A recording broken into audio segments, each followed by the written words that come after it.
Hello and welcome back.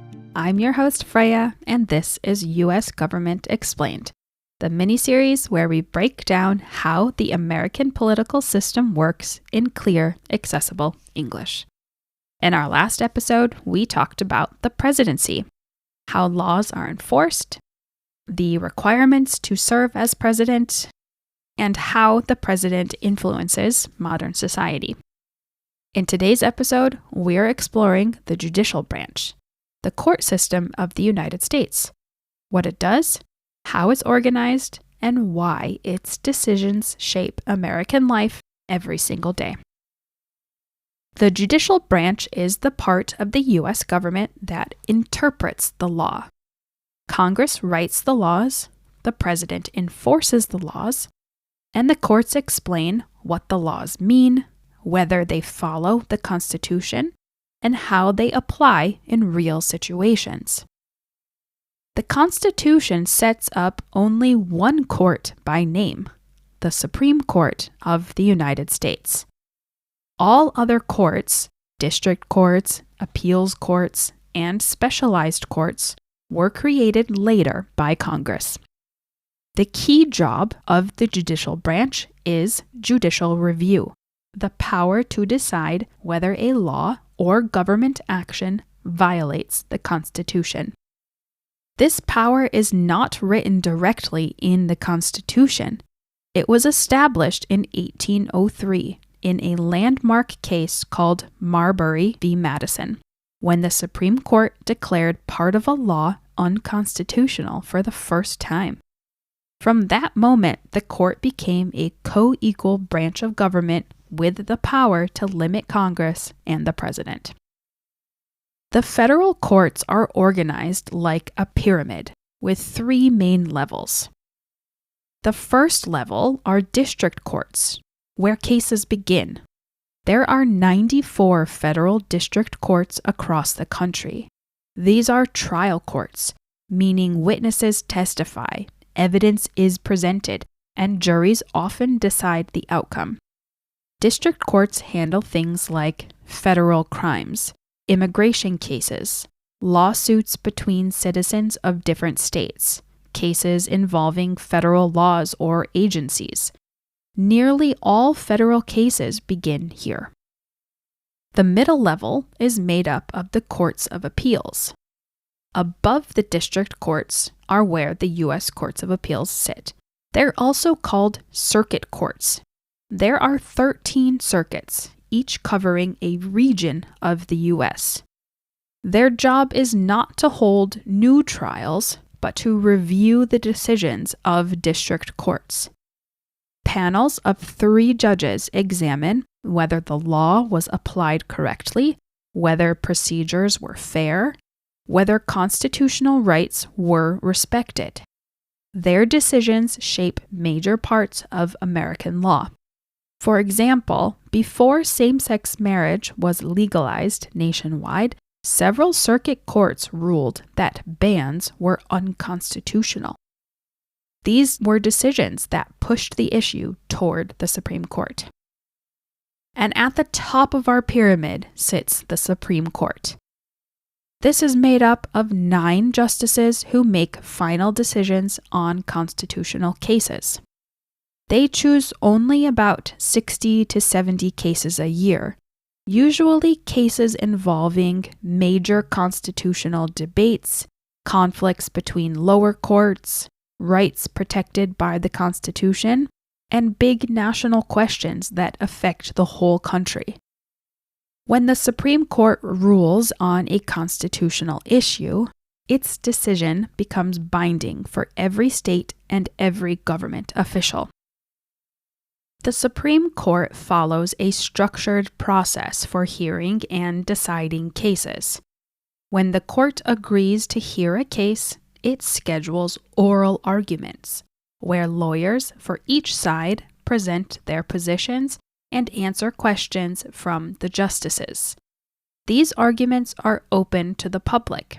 Anyone can wait in line at the court building in Washington, D.C., and sit in the gallery to observe. After oral arguments, the justices meet privately in what's called the conference, where they discuss the case and take an initial vote. Over the following weeks or months, they write opinions explaining the legal reasoning behind the decision. Sometimes all the justices agree, but often they don't, and that's when different types of opinions appear. The main decision of the court is written in the majority opinion, which explains the ruling supported by at least 5 justices. But individual justices can also write concurring opinions, which agree with the final decision, but for different legal reasons. Others may write dissenting opinions, which disagree with the majority and explain an alternative interpretation of the law. These concurring and dissenting opinions don't change the outcome of the case, but they help us understand the court's reasoning and sometimes influence future legal debates. When everything is complete, the court publicly releases the decision and all related opinions, often toward the end of its term in late June.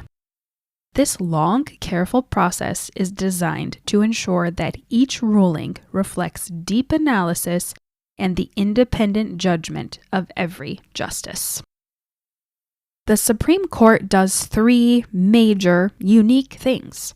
First, it protects constitutional rights. It ensures that the government respects freedoms such as speech, religion, privacy, and due process. Secondly, it resolves conflicts. If 2 lower courts disagree, the Supreme Court provides the final answer. And thirdly, it interprets laws and the Constitution. These decisions can dramatically change how Americans live. For example, in 1954, the Supreme Court ruled on the case Brown v. Board of Education. Here, the court ruled that racial segregation, or separation, in public schools was unconstitutional. This decision became a major turning point in the civil rights movement and is the reason we now have integrated schools. In the case Gideon v. Wainwright in 1963, the Supreme Court guaranteed the right to an attorney for criminal defendants who cannot afford one. In Roe v. Wade in 1973 and Dobbs v. Jackson in 2022, these cases changed the national landscape of reproductive rights, showing how the court can shift the direction of American law. And in Obergefell v. Hodges in 2015, the Supreme Court legalized same-sex marriage across the United States. Overall, these cases show how a single decision can reshape society, culture, and politics. Federal judges, including Supreme Court justices, are appointed by the President and confirmed by the Senate. Once confirmed, they serve for life, unless they retire or are removed through impeachment. The idea behind lifetime service is that judges should be independent, not influenced by political pressure or elections. Throughout history, every president has shaped the courts through the judges they choose. Some presidents appointed justices who influenced the court long after their presidency ended, shaping laws for decades. When people talk about the Supreme Court, they often describe the justices as conservative or liberal, but judicial ideology is more complex than normal political labels. Instead of focusing on party politics, judicial ideology is mostly about how a justice interprets the Constitution. Some justices follow originalism or textualism, meaning they try to interpret the Constitution as they believe it was understood at the time it was written, and they rely heavily on the exact words of the law. Other justices take a more pragmatic or living Constitution approach, meaning they consider broader consequences and the reality of modern life when deciding how the Constitution should apply today. A helpful example is the Supreme Court's recent decision on whether presidents have immunity for official actions. The justices did not divide neatly along political lines. Instead, their opinions reflected their judicial philosophies. Some focused strictly on constitutional text and the structure of the presidency, while others focused on historical practices and potential long-term consequences. This shows how judicial ideology is about methods of interpretation, not simply political beliefs. The founders of the United States believed that courts must be independent, but also checked by the other branches. Here are some checks on the courts. Congress can change laws or even propose constitutional amendments. The president appoints judges. Congress can impeach federal judges for misconduct. And the courts rely on the executive branch to enforce their decisions. And here are some checks by the courts. Courts can strike down unconstitutional laws. They can block executive actions, and they can ensure trials are fair and rights are protected. This balance creates a system where no branch has absolute power, a core idea of American government. Now, beyond the federal court system, there's the state court system. Most legal cases like family law, traffic violations, and property disputes happen in state courts, not federal ones. State courts handle most criminal cases, most civil lawsuits, issues under state constitutions, and local disputes. Federal courts step in only when federal law or constitutional rights are involved. Sometimes cases move from state courts to federal courts, especially when constitutional rights are argued. To help bring the judicial branch to life, here are a few notable examples of federal judges and justices who shaped American history. First is Thurgood Marshall. He was the first Black Supreme Court justice. Before joining the court, he argued the case Brown v. Board of Education, the case that ended school segregation. Then we have Sandra Day O'Connor. She was the first woman on the Supreme Court, and she was often the deciding vote in major cases on abortion, affirmative action, and federalism. And finally, Ruth Bader Ginsburg. She was a champion of gender equality and a cultural icon, whose legal work helped secure equal rights for women decades before she joined the court. Their stories show how law is not abstract. It comes from real people making decisions that affect millions. Why should we care about the judicial branch today?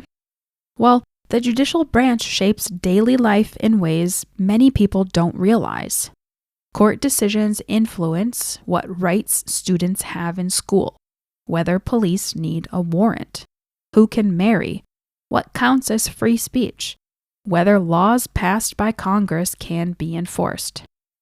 The courts interpret the language of the Constitution, a document written in the 1700s, and apply it to new issues like digital privacy, social media, and modern technology. This makes the judicial branch one of the most powerful and most misunderstood parts of American government.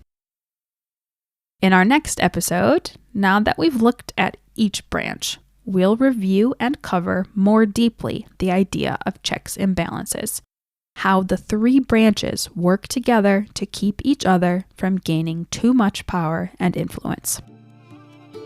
Thank you for listening to this episode of U.S. Government Explained. If you're enjoying the series, don't forget to follow, leave a review, or share the podcast with a friend learning English or simply interested in American politics. Until next time, bye.